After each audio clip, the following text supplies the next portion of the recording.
Ya, Assalamualaikum warahmatullahi wabarakatuh. Perkenalkan, nama saya Khalifah Imam Ali, NIM M051954, dan di sini saya dari kelas B pemrograman berbasis objek. Di sini saya akan memaparkan sedikit materi mulai dari generics, mulai dari Java generics ini sampai ke nanti ada multi threading ya. Terus kita mulai aja. Yang pertama ada Java generics. Nah, Java generics ini adalah suatu konsep yang memungkinkan kelas atau interface menjadi tipe parameter dengan berbagai macam tipe data. Nah, kelas generics ini diterapkan sejak Java versi 5. Terus, kita juga dapat mendefinisikan sebuah kelas atau interface maupun metode dan dapat mengaplikasikannya dengan menggunakan reuse code gitu kan ya, menggunakan kode itu kembali. Nah, kemudian terdapat beberapa keuntungan kalau kita pakai Java generics itu. Yang pertama itu kita bisa type safety, atau dalam suatu generics itu hanya dapat menampung satu jenis objek. Ini ada example-nya, contohnya. Jadi ini dalam satu gini itu dia cuma bisa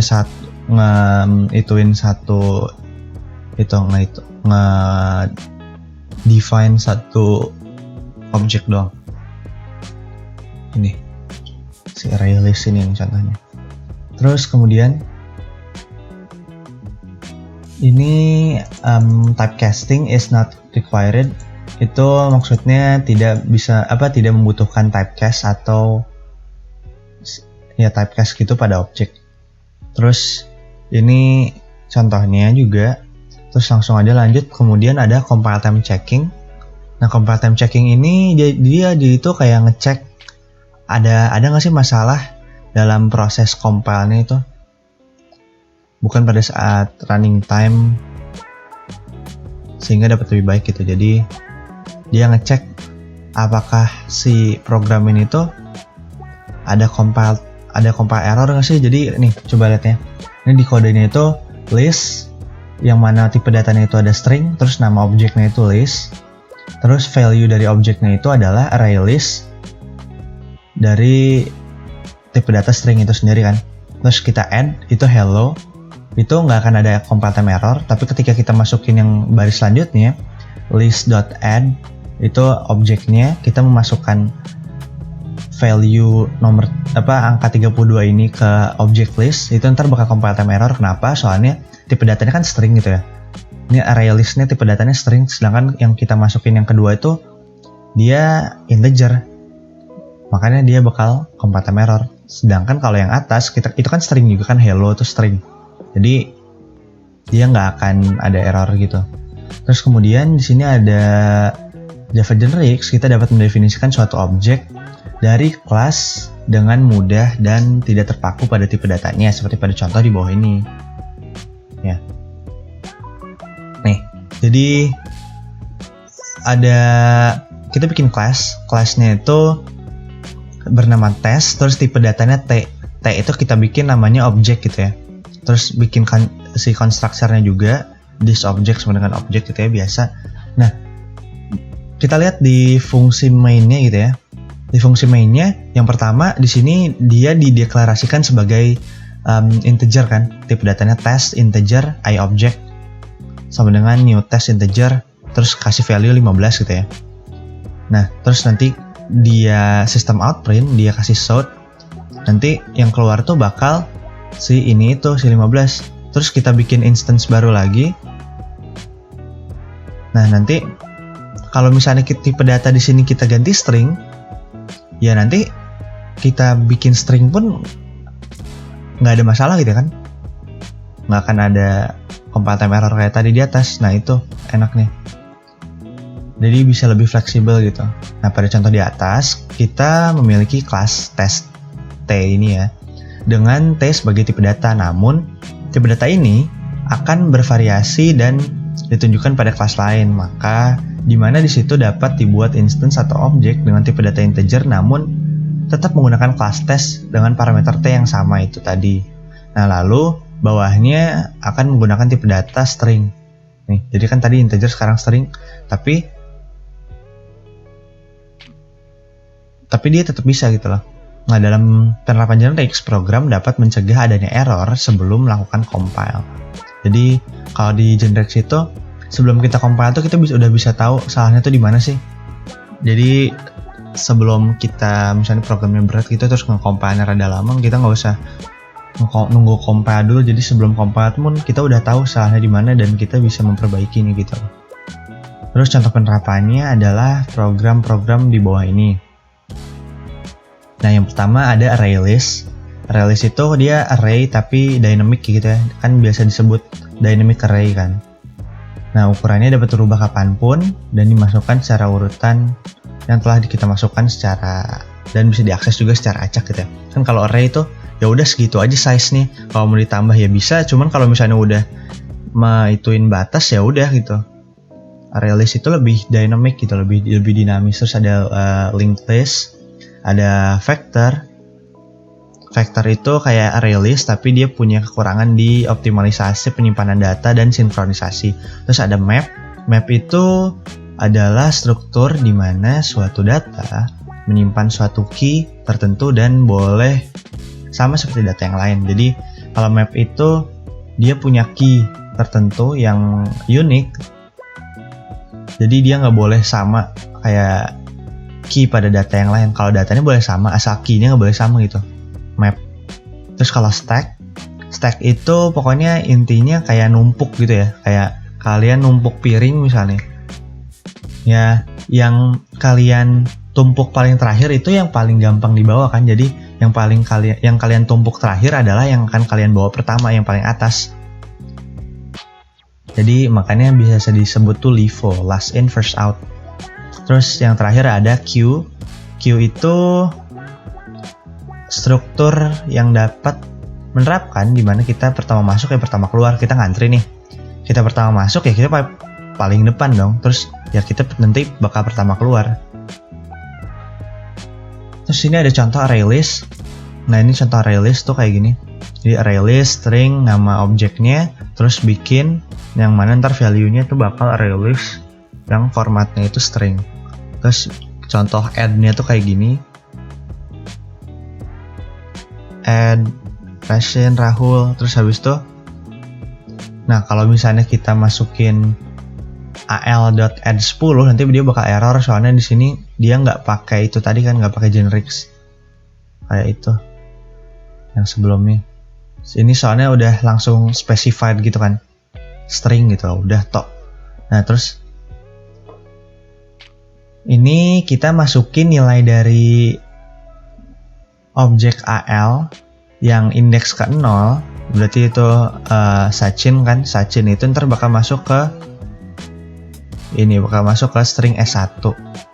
Terus Rahul bakal masuk ke string S2 itu kan. Nah kemudian ada contoh map. Map tuh kayak gini. Jadi ada key-nya dulu di depan. Terus ada value-nya, nama value-nya boleh sama. Kalian boleh masukin URL-nya petani kode doang gitu. Tapi ya maksudnya apa gitu, value petani kode dalam URL. URL kan link gitu kan. Jadi key-nya tuh harus unik, tapi value-nya boleh sama. Terus ini ada contoh sintaksnya. Ini map, ini key-nya, terus ada isiannya. Nah, misalnya days itu hari pertama tuh Minggu, kedua Senin terus sampai ke-7 Sabtu gitu ya. Terus nanti kalau misalnya kita kasih south gitu ya, sistem outprint, isi object days plus days, nanti bakal keluar semuanya. Ini. Nah, kemudian ada set. Set itu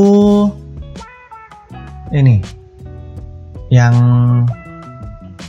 contohnya kayak gini nih. Jadi ada set hash set yang bentukannya string. Nanti kalau set itu sama kayak map, cuman yang nggak boleh sama itu value-nya. Key-nya boleh sama tapi value-nya nggak boleh sama gitu. Terus untuk lebih lanjut, furthermore bisa dicek di Geeks for Geeks. Saya ngambil materi dari sana. Terus yang bab kedua ada string operation. Secara umum kita mengenal string sebagai kalimat atau huruf yang disusun sehingga membentuk kata atau kalimat, di mana pada Java string itu dianggap sebagai objek.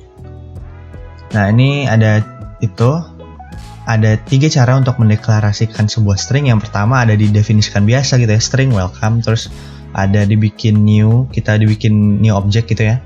String yang nama objeknya itu adalah s dan value-nya itu adalah string yang bervalue kan welcome gitu. Jadi ntar isi objek dari s-nya itu adalah welcome. Terus bisa juga kita bikin array gitu kan. Udah, habis itu pada operasi string juga terdapat banyak metode atau sintaks yang dapat digunakan dalam mengoperasikan string. Misalnya dalam menemukan indeks karakter string itu kita bisa menghitung panjang string, atau ya nemuin indeks string tadi, atau misalnya nyambung string, motong, nge-compare 2 string atau lebih, dan masih banyak lagi nih ya.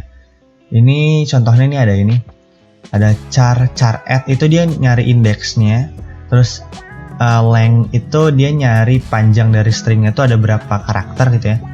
Terus ada format, di sini format yang atas itu dia buat ngeformat string, ngilangin gitu ya semuanya. Terus kalau buat yang bawah itu dia ada beda di parameternya. Dia tuh buat returns yang telah ke format tadi. Terus ada substring, dia ntar bikin substring baru gitu ya. Terus ada juga ini tentang substring juga.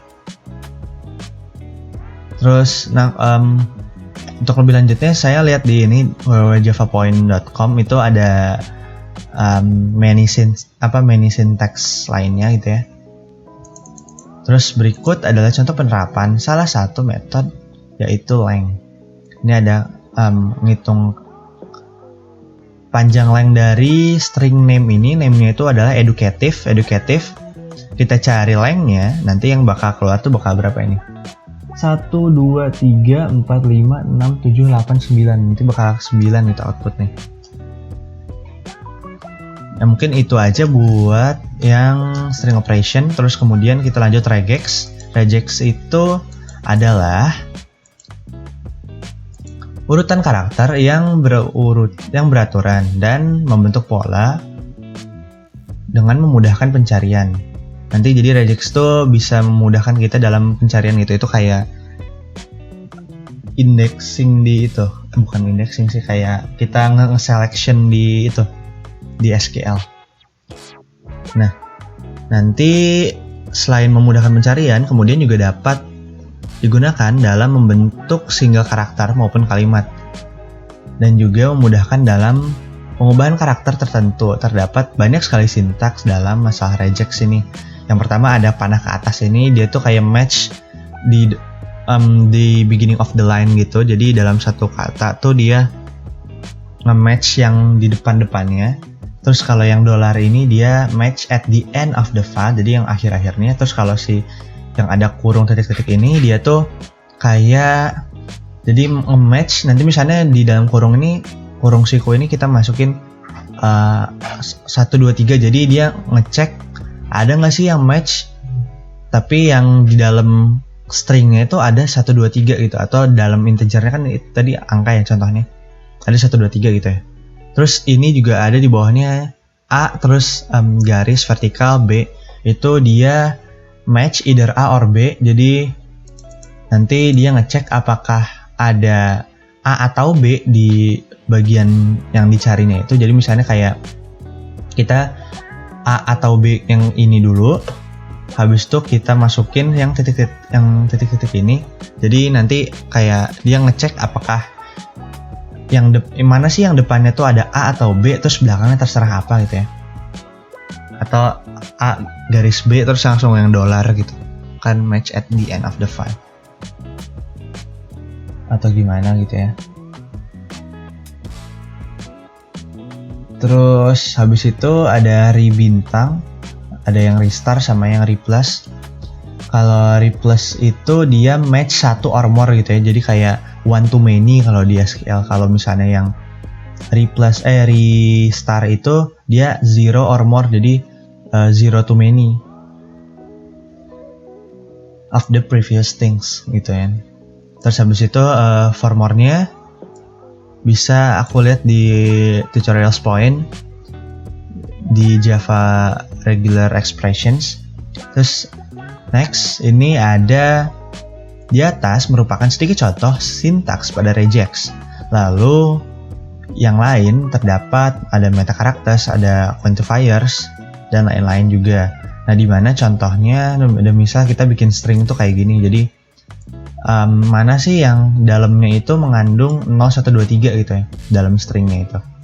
Maka mengikuti sub expressions baris ketiga yang menggunakan kurung tutup yaitu cocok dengan salah satu karakter di dalam bracket. Jadi dia ngecek apakah ada karakter yang cocok sama yang di dalam bracket ini gitu loh. Kemudian ada grouping. Grouping adalah aturan pada regex, yaitu mengelompokkan karakter menjadi pola-pola tertentu. Misalnya ada pada nomor telepon yang dipolakan jadi 4 digit terus di strip gitu ya. Nah, ini misalnya ada kita dikasih contoh kasus tuh ada 0856 bla bla bla ini. Jadi pertama itu kita groupingnya dulu. Jadi ada sintaks ini dulu ada double backslash B dan ditutup sama double backslash B juga. Terus dikasih kurung ini 44 gitu ya. Jadi dibikin 44. Terus habis 44 replacement text-nya nanti grup 1 strip grup 2 strip grup 3 gitu ya. Jadi nanti kalau kita input nomor yang di bawah ini, nanti kita bisa replace pakai replacement text-nya. Nanti keluarnya tuh bakal 0856 strip 4512 strip 3123 gitu ya. Jadi kayak di phone book HP kita nanti sama gitu kan modelannya. Nah, kemudian di sini ada pattern and matcher.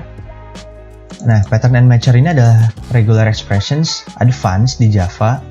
Jadi dia termasuk advanced gitu ya. Dimana menggunakan library atau package Java Util Regex gitu namanya. Nanti kalian bisa masukin di atas gitu ya, package Java Util Regex. Terus objek pola memungkinkan kita untuk membuat objek matcher untuk kita berikan gitu. Kemudian objek matcher kemudian memungkinkan untuk melakukan operasi regex pada string. Nah, misalnya ada s.matches regex, jadi dia ngecek apakah dalam string objek S ini ada value string yang namanya itu value ini sama dengan regex. Kalau misalnya iya, nanti dia bakal ngeluarin true ya. Terus ada split, terus ada replace first sama replace all. Nah, bedanya itu adalah kalau replace yang first ini dia nge-replace regex pertama yang ada dalam string S ini. Sedangkan kalau replace all, semua yang ada kata regex-nya, yang semua yang ada value tulisannya regex itu bakal diganti semuanya sama replacement. Sedangkan kalau yang replace plus itu nanti cuman yang pertama doang, regex pertama dalam satu deret semuanya itu yang bakal diganti sama kata-kata replacement ini.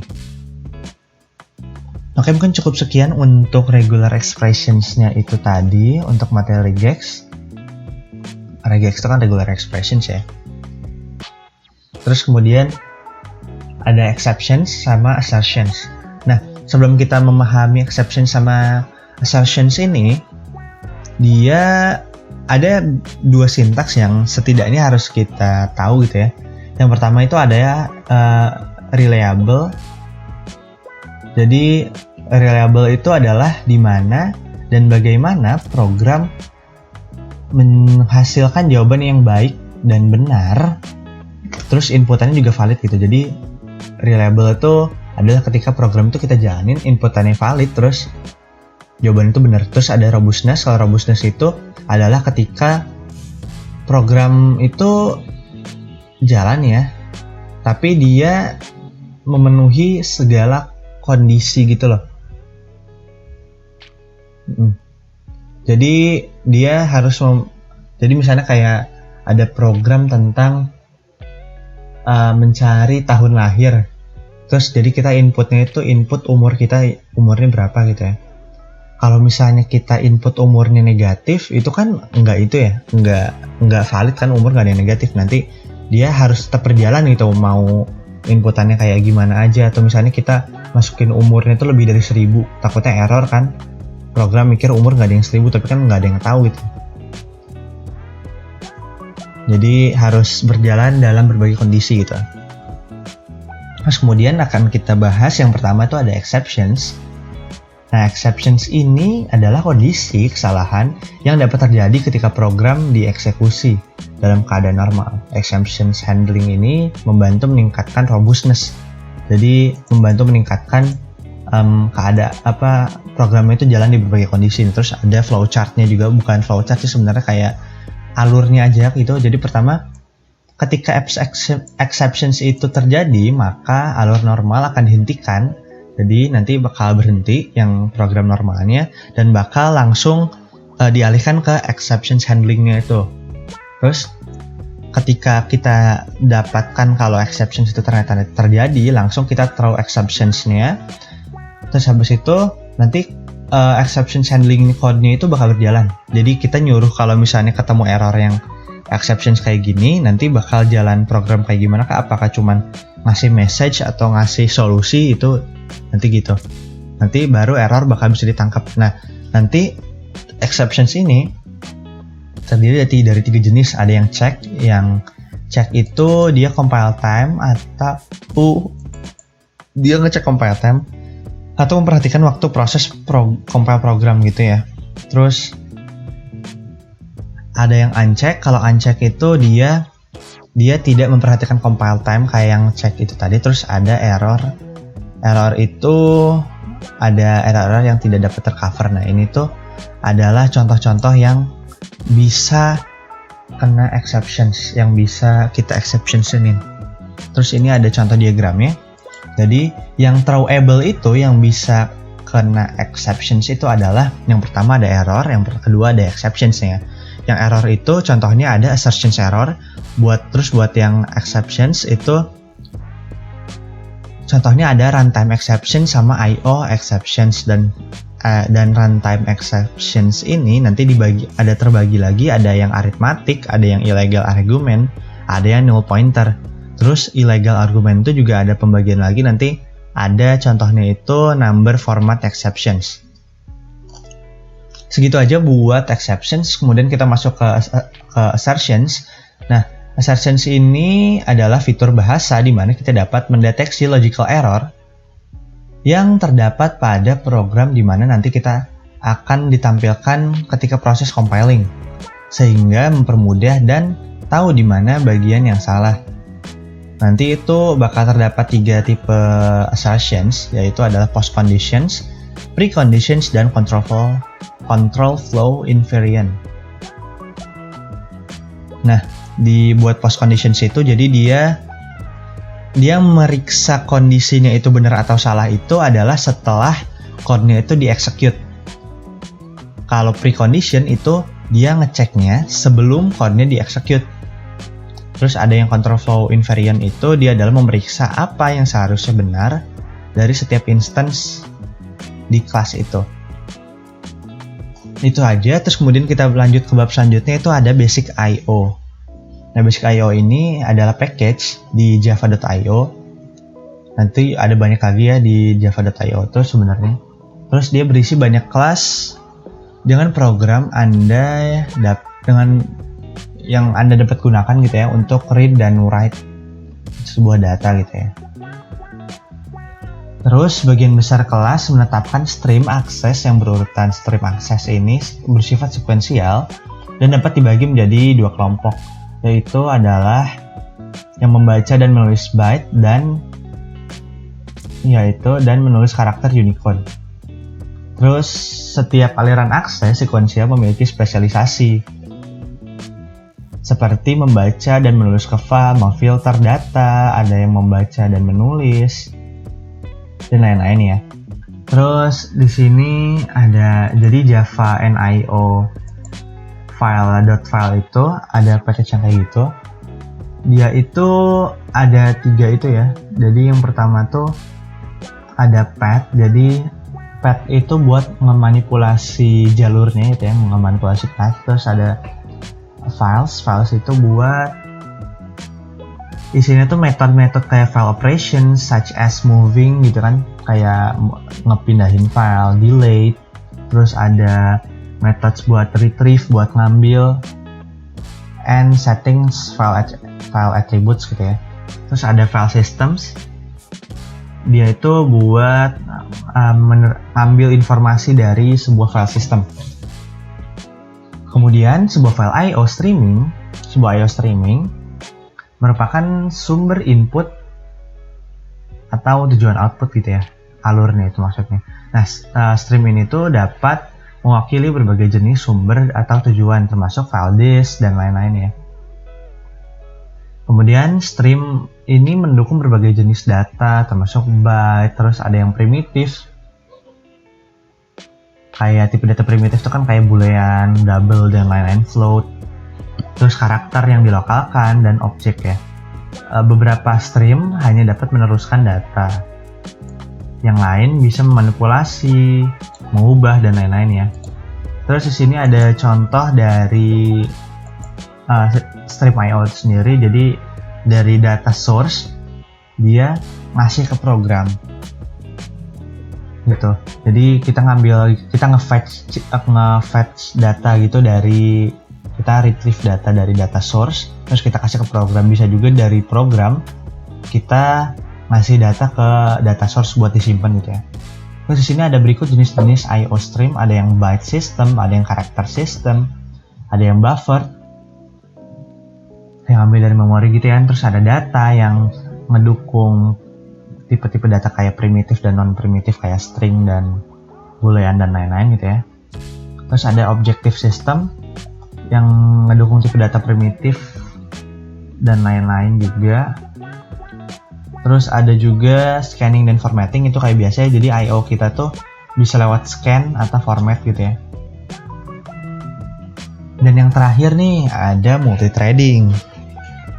Nah, multithreading itu adalah suatu konsep di mana program berjalan dimulai dari satu entry point dan diikuti banyak entry point atau exit point lainnya. Mudahnya itu program akan banyak memiliki titik henti. Jadi ada kayak titik lanjutnya gitu. Titik lanjut lagi kayak checkpoint. Jadi ada checkpoint. Jadi misalnya kayak gini nih. Kita ada tujuan dari sini, dari start ke end, tapi kita bikin thread gitu. Kita bikin multi-thread, jadi nanti dari start yang main thread itu nanti kita pause dulu. Terus habis kita pause nanti kan bakal ada jeda nih, ada kita kena suspend. Tapi setelah kita kena suspend nanti bakal berjalan di thread kedua. Thread kedua bakal jalan end, terus karena ini udah end lanjut ke yang ketiga, terus sampai ke suspend. Nah, karena ini udah sampai suspend, nanti kita ke atas lagi nih. Kita ke atas, ternyata lanjut lagi sampai sini, end, habis ke bawah lagi sampai end, terus kena suspend lagi, kena checkpoint lagi, habis kena checkpoint nanti baru deh sampai ke end gitu. Jadi kayak terbagi tahap-tahap. Ini ada contohnya juga dari main thread. Terus start dia ngejalanin secara paralel ya, jadi jalannya bersamaan gitu, cuman ya beda waktu aja kayak gini. Ini kan jalannya paralel gitu ya, satu-satu, cuman ya waktu untuk menjalankannya beda aja. Nah ini kemudian dia start bertiga gitu ya, terus nanti thread 1 sama thread 2 ini bisa di switch, bisa ganti-gantian, gampang lah ya, itu maksudnya. Terus habis itu dimana ketika thread 1 dan thread 2 saling membutuhkan data, maka ketika program 1 berjalan sampai titik butuh dari data thread kedua, maka akan dihentikan untuk menjalankan thread kedua gitu, dan begitupun sebaliknya gitu ya, jadi bisa di switch. Terus multithreading ini juga memberikan fasilitas lebih ketika kita ingin membuat sebuah program interaktif dengan user, dengan graphical user interface gitu ya. Terus yang mana memerlukan inputan dari user, maka program akan dihentikan sementara untuk menunggu inputan dari user. Nah ini tuh kayak inti contohnya itu adalah kayak misalnya kita bikin program tapi itu yang membutuhkan input dari user. Nah ketika kita membutuhkan input dari user, maka nanti bakal ke pause gitu si program kalian. Jadi kan gitu ya, kalian misalnya kayak program yang tadi aku sebut tentang nyari tahu tanggal tempat lahir aja misalnya, nyari tahu tahun lahir, itu kan kita pertama harus dapat inputan dulu dari user kan. Kalau kita pakai metode input dari user, maka nanti bakal ke pause gitu si program kalian, ke pause. Terus nanti ketika udah dapet inputan dari user, baru ntar nge-continue lagi, jadi kayak ke suspend. Terus sini yang terakhir kita ada perbedaan multithread dan multitasking. Apa sih bedanya? Multithread itu adalah kita menjalankan program dengan membaginya dan berjalan secara paralel. Kayak tadi gitu, kayak kita paralel cuman kayak saling berdampingan aja, multithread gitu ya. Saling melengkapi gitu. Kalau multitasking itu adalah kita pekerjaan yang dilakukan bersama namun resource-nya yang dibagi-bagi. Kan kalau tadi resource-nya tetap satu, cuman gantian gitu ya, paralel. Kalau multitask itu resource-nya yang dibagi-bagi. Jadi kayak kalian banyak buka tab di laptop kalian tuh kan. Dan itu kan resource-nya kebagi-bagi. Nah, itu adalah contoh multitasking. Terus kemudian di sini ada contoh juga life cycle of a thread. Jadi pertama kita bikin dulu thread-nya nih ya. Kita bikin thread new, terus kita start. Nah, dia ngecek dulu nih apakah itu thread-nya runable atau enggak. Kalau misalnya runable, baru kita run. Ketika setelah kita run, berarti kan programnya running ya. Nah, dikala programnya itu running, kan program itu ada dua ya. Ada yang langsung bakal sampai di end of the execution, jadi langsung selesai, atau dia bakal ke suspend dulu.